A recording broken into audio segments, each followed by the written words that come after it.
Hi, my name is Jenny Lauren Dowden for Conduit News. Today, once again, we have Dr. Patrick Wolf joining us in the studio. He is a distinguished professor of education policy at the University of Arkansas and an expert on school choice. Thank you so much for being here with us again today. Happy to be back. As you know, Conduit is doing, we are certainly pushing and promoting educational freedom and school choice, especially as we head into January for the legislative session.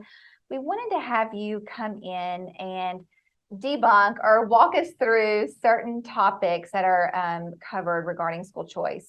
One of those that people might hear often is that school choice separates the wall between church and state. True or untrue? So opponents often make that claim, that private school choice is illegal because any government support for religious schools violates the separation of church and state in the Constitution. Now, the problem with that argument, there's several problems in that argument. The first is that that phrase is never used in the Constitution. It's not used in the Declaration of Independence or anything like that. It was taken from a letter that Thomas Jefferson wrote regarding a proposal in the state of Virginia. So there's no call in the Constitution for the separation of church and state. What there is, famously, are the two elements of the First Amendment. One that says the federal government shall not establish a religion, and the federal government should not limit the free exercise of an individual's religion. So those are often called the Establishment Clause and the Free Exercise Clause. And what these opponents are saying is that private school choice programs would violate the Establishment Clause. They would be the equivalent of the federal government saying, you have to have this specific religion. That's the claim they're making. It's really a strained claim. And so walk us through how we've gotten there so far. Are there any court cases that help support or don't support that argument? So there have been 5 major court cases that bear on private school choice. And they've all propelled us to a point where it's very clear, the Supreme Court has spoken very clearly, that private school choice programs are constitutional. They can involve religious schools, and in fact, under certain circumstances, they must include religious schools. So we've got all the way from wondering if this is constitutional at all to the point where the court is saying, yes, it's fully constitutional and you better include religious schools or you'll get in trouble. Yeah, the first step was a case called Pierce versus Society of Sisters in 1925. And what happened was the Ku Klux Klan convinced the state of Oregon to outlaw private schooling in 1922. The state government of Oregon passed a law that banned anyone attending any private school. Now it seems crazy, right? But the Ku Klux Klan was behind it because back in that was the peak of Jim Crow. The Ku Klux Klan could control district-run public schools really effectively. It couldn't control private schools very effectively. So it wanted states to ban private schooling for everyone. Wow. The court, a group of nuns the Society of Sisters who ran parochial schools in Oregon sued, and the US Supreme Court in a unanimous decision ruled in favor of the nuns and against the Ku Klux Klan. And they famously said in the opinion, the child is not the mere creature of the state. Parents have strong educational rights. That was really the ruling. And it's a very important case that set the framework for parental rights and parental choice. That's an incredible statement. And when you fast forward to today, parents are still fighting for that, it seems. They definitely are. So what we saw is in the 1990s, we saw the first modern private school choice programs in Milwaukee and Cleveland. And these were programs geared toward low-income families whose kids were stuck in failing public schools. The Cleveland case was challenged. It went all the way to the Supreme Court. And in the case Zellman versus Simmons Harris, 2002, the court ruled that a private school choice program that includes religious schools does not violate the Establishment Clause of the US Constitution. It's not establishing a religion, so long as parents are choosing the school and deciding if government resources go to that school in support of the child. So it's fully constitutional, not an establishment. That was the Zellman ruling in 2002. And I think a lot of the arguments that we're also hearing today, now that we're seeing school choice exceed in states like Arizona, people who are against school choice will say that is unconstitutional for that money to go to private schools or, schools that are religious. So what's the answer to that? That's a great point, Jenny, because that's where the legal cases moved after Zellman. Zellman basically said it doesn't violate the federal constitution, but states have constitutions too. And many states have this provision called the Blaine Amendment that says no public funds can go to religious organizations. There's some kind of language about that. So the next big case was called Trinity Lutheran. It was based in Missouri, and it was a challenge to a Missouri law that provided state grants to schools to help make their playground safe. And the people in Missouri said, yeah, well, we're just not going to allow any religious schools to get these grants to protect their kids. So if you send your kid to a religious school, you can't have safe playgrounds.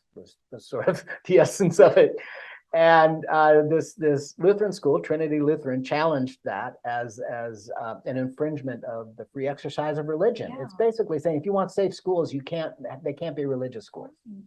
So the Supreme Court ruled in favor of Trinity Lutheran. They basically said, if the state is making grants available for a secular purpose, protecting children, and they're making them available to public and private schools, they have to include religious schools because it's all about keeping kids safe. It's not about, spreading religion explicitly. So the court ruled that is not only it's not a violation of the establishment of religion, but it's an infringement of free exercise if you don't allow those funds to go to religious schools for these purposes like safety. Now, there's a little footnote in that court case, and oftentimes Supreme Court cases have these footnotes that become famous. And this footnote basically said, we're just talking about playground safety here. We're not necessarily talking about a general scholarship or voucher grant. Yeah. So that left it hanging. Well, so then from that court case, was there anything that followed that helped clear or provide clarity? Next, we moved to Montana. Okay. And Montana had enacted a tax credit scholarship program to promote private school choice.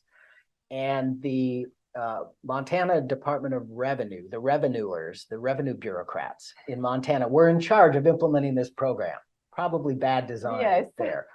And what they decided was that they would only allow secular private schools to participate in this program. So the kids getting private school scholarships could only go to secular schools, not to religious schools.